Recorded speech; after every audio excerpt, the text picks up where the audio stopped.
नमस्कार, मैं रचना शर्मा चढ़ती कला डैम टीवी देख रहे सभी दर्शकों का स्वागत करती हूं। आप देख रहे हैं हरियाणा के विशेष समाचार। हरियाणा के मुख्यमंत्री मनोहर लाल की अगुवाई में राज्य विकास की दृष्टि से लगातार आगे बढ़ रहा है। पिछले 8 वर्षों में किए गए विकास कार्यों के फलस्वरूप हरियाणा की गिनती आज देश के विकसित राज्य में होने लगी है। स्वास्थ्य की दृष्टि से अस्पतालों, डिस्पेंसरी व सामुदायिक केंद्रों को सुदृढ़ करना, व्यापार को बढ़ावा देने के लिए कंप्लायंस बर्डन में कमी लाकर औद्योगिक माहौल बनाना, सड़कों का जाल बिछाकर उद्योग में वृद्धि से लेकर विकास के नए रास्ते खोलना जैसे अनेक कार्य करके हरियाणा सरकार ने पंचकूला से लेकर मेवात क्षेत्र तक पूरे राज्य का समुचित विकास सुनिश्चित किया है। वर्ष 2023 में भी विकास गाथा को पुनः लिखने के लिए मुख्यमंत्री मनोहर लाल ने आज 6 जनवरी को गुरुग्राम से वर्चुअल माध्यम से प्रदेश भर की लगभग 1881 करोड़ रुपए की कई परियोजनाओं का उद्घाटन व शिलान्यास किया। मुख्यमंत्री के नेतृत्व में राज्य सरकार ईज ऑफ डूइंग बिजनेस के बाद प्रदेश के हैप्पीनेस इंडेक्स को बढ़ाने के लक्ष्य के साथ ईज ऑफ लिविंग की दिशा में निरंतर काम कर रही है। हर वर्ग को शिक्षा, स्वास्थ्य, स्वच्छ जल, सड़क, स्वावलंबन आदि सुनिश्चित करने के लिए नई नई पहल की गई हैं। आने वाला हरियाणा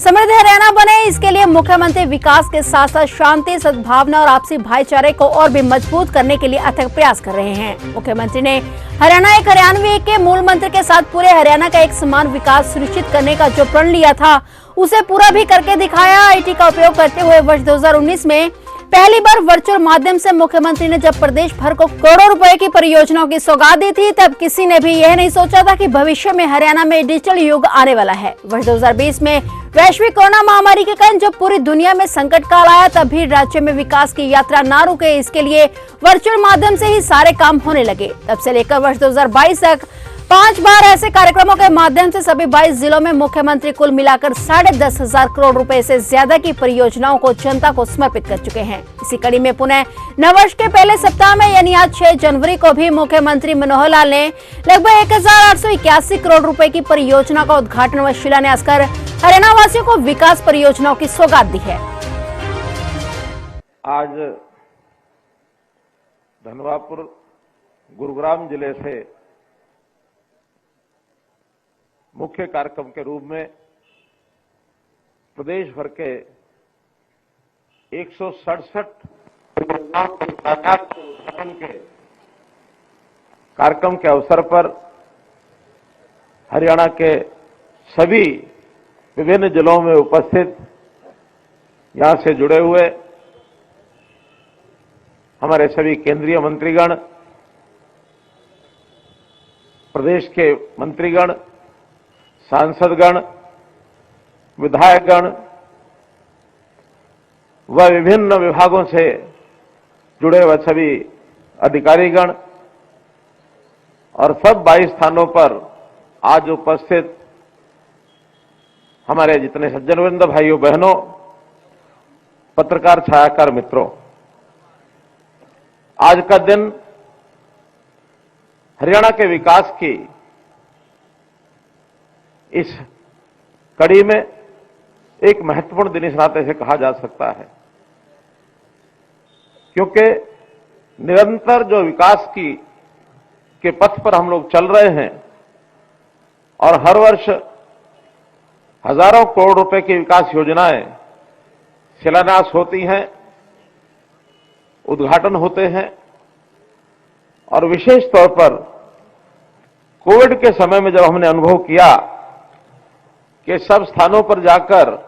कई बार शिलान्यास उद्घाटन करना संभव नहीं हो पाता है, तो ऑनलाइन उद्घाटन के सिस्टम को हमने शुरू किया और मुझे खुशी आज बताते हुए कि उस कड़ी में आज ये 6ठा कार्यक्रम है। पहला कार्यक्रम 2019 में हुआ था,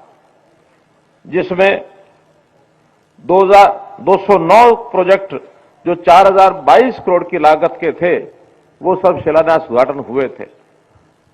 उसी क्रम में दूसरा जो कार्यक्रम 27/10/20 को हुआ, तीसरा 21 मार्च 21 को हुआ, चौथा कार्यक्रम 10 जून 21 को हुआ,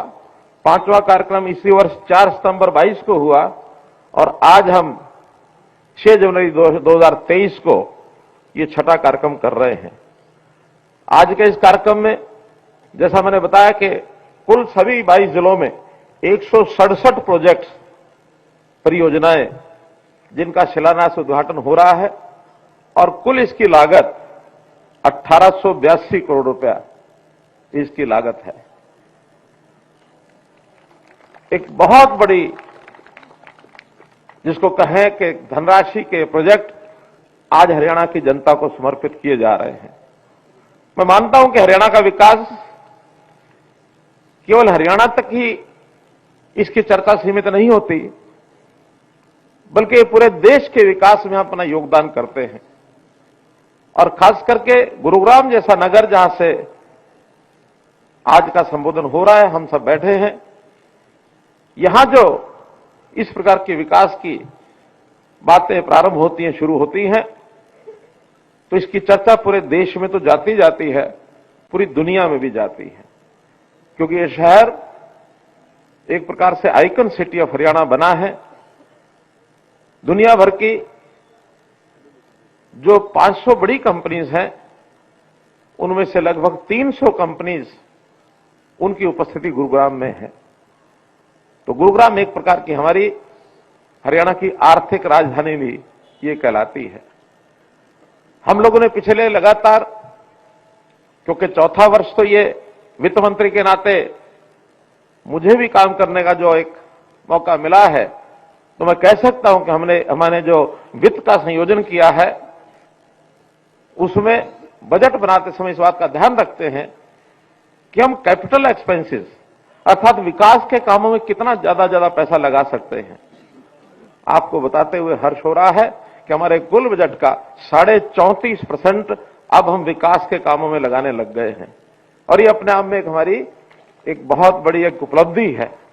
बाकी प्रदेशों में इतना पैसा नहीं लगता है। हमने विकास के कामों में एक गति जो अपनी बनाई है, इंफ्रास्ट्रक्चर खास करके, क्योंकि इंफ्रास्ट्रक्चर, इसमें ही विकास करने से प्रदेश के लोगों को रोजगार मिलता है, उनकी आर्थिक स्थिति अच्छी होती है, औद्योगिकरण होता है, बाहर के लोग निवेश करने के लिए यहां आते हैं, तो बहुत बड़ा लाभ इंफ्रास्ट्रक्चर के कारण से होता है। 2015 में जब प्रधानमंत्री जी स्वयं फरीदाबाद में आकर के बदरपुर मुजस्सर की जो रेलवे मेट्रो का उन्होंने उद्घाटन किया था, उस समय उन्होंने एक बात कही थी कि अगर हमको प्रगति करनी है तो इंफ्रास्ट्रक्चर के ऊपर पूरा जोर देना पड़ेगा, और रेल हो, रोड हो या सामान्य नागरिक की अन्य सुविधाओं के लिए जो इंफ्रास्ट्रक्चर होता है, उसको जितना हम आगे बढ़ाएंगे, जितना निर्माण करेंगे, विकास के फल उतने ही नीचे तक पहुंचेंगे। तो इसलिए इस काम के लिए हमने जो आज ये दिन किया है, मैं सभी विभागों के जो हमारे काम करने वाले, चाहे अधिकारी हैं, चाहे वह काम करने वाले हमारे ठेकेदार हैं, चाहे योजना बनाने वाले, प्लानिंग करने वाले लोग हैं, और इसमें अन्य संस्थाएं भी जो सहयोग करती हैं, मैं आज उनका बहुत बहुत आभार प्रकट करता हूं और आपको इस अवसर पर बहुत बहुत बधाई देता हूं। भाइयों बहनों, इसको करने के लिए हमने एक विशेष इस बार जो प्रयोजन किया था, अलग अलग विभागों का अलग अलग बजट होता है।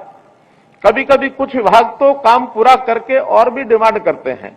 और कई विभाग ऐसे होते हैं जिनका पैसा बचा रह जाता है और 31 मार्च को लैप्स हो जाता है। हमने 2 साल पहले एक योजना बनाई कि जो ऐसा पैसा किसी विभाग का बचता है, उसको अलग से उसका फंड क्रिएट किया, और उस फंड का नाम है medium term expenditure framework reserve fund, अंग्रेजी में इसका नाम रखा हुआ। तो वो सारा फंड उसमें इकट्ठा कर देते हैं, और साल के आखिरी महीनों में जिन विभागों में कमी पड़ती है, उसको यानी डाइवर्ट करते हैं, उनको दे देते हैं, ताकि काम किसी का रुके नहीं,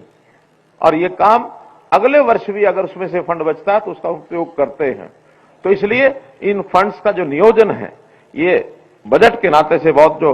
बढ़िया ढंग से किया जाता है, उसके लिए हमारे जो बजट के निर्माता हैं, बजट के बनाने वाले अधिकारी हैं, उनका भी मैं उनकी सराहना करता हूं। भाइयों बहनों, विकास के नाते हर गांव का विकास हो, शहर का विकास हो, छोटे बड़े सब काम, सबको सीधी उनकी पहुंच हो अपनी बात रखने के लिए, तो नए नए प्रयोग जो हमने किए हैं, उसमें एक प्रयोग किया है, 2 पोर्टल बनाए हैं, गांव के लिए ग्राम दर्शन और शहरों के लिए नगर दर्शन। उस पोर्टल में कोई भी नागरिक अपने उस इलाके के काम के बारे में अपनी डिमांड को रख सकता है। तो ये थे हरियाणा के विशेष समाचार और नए समाचारों के साथ फिर से हाजिर होंगे। तब तक के लिए देखते रहिए चढ़ती कला टाइम टीवी और मुझे दीजिए इजाजत। धन्यवाद।